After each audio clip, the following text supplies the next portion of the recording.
মাঝে মধ্যেই স্বল্প এবং মাঝারি মাত্রার ভূকম্পনে কেঁপে উঠছে দেশের কোথাও কোথাও। এসব ভূমিকম্পে তেমন ক্ষয়ক্ষতি না হলেও আগামীতে রিক্টার স্কেলের 7 মাত্রার বিপজ্জনক ভূমিকম্পের আশঙ্কা করছেন বিশেষজ্ঞরা।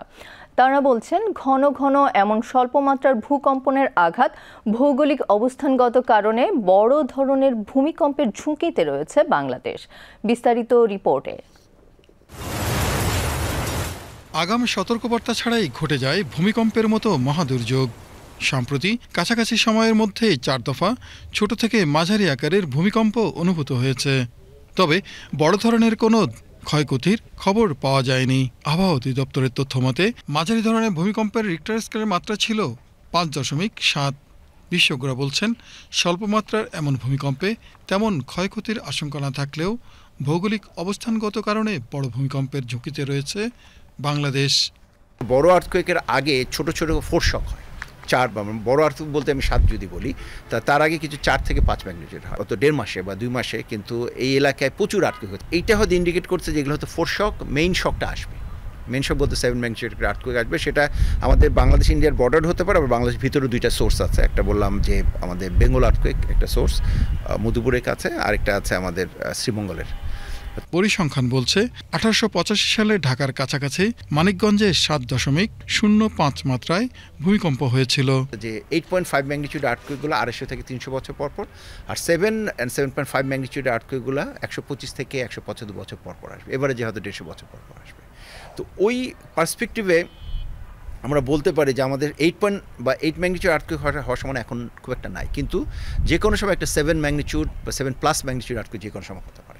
ভূমিকম্পের সম্ভাব্য ঝুঁকি এড়াতে দীর্ঘমেয়াদী পরিকল্পনা গ্রহণ এবং সামাজিক সচেতনতা গড়ে তোলার উপর গুরুত্ব আরোপ করে বিশেষজ্ঞরা বলছেন, ঢাকা শহরে 7 মাত্রার বেশি ভূমিকম্প হলে সিংহভাগ ভবন তাৎক্ষণিকভাবে ধসে পড়বে।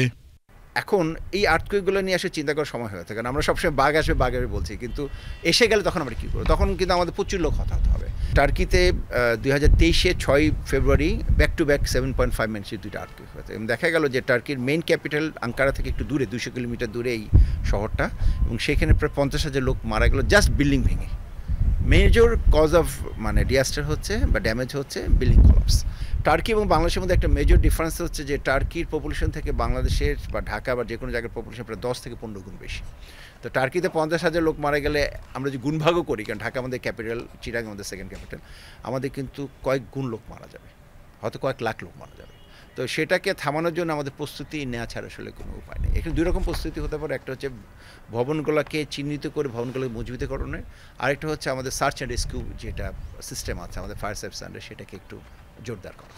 মার্কিন ভূতাত্ত্বিক জরিপ সংস্থার তথ্য মতে মহাদুর্যোগ সূচকে বিশ্বজুড়ে ভূমিকম্পের জন্য সবচেয়ে ঝুঁকিপূর্ণ 20টি শহরের মধ্যে রয়েছে ঢাকা শহর, এবং সাম্প্রতিক বছরগুলোতে ছোটখাটো কম্পন দেশের জন্য আরও শক্তিশালী ভূমিকম্পের আশঙ্কা নির্দেশ করে।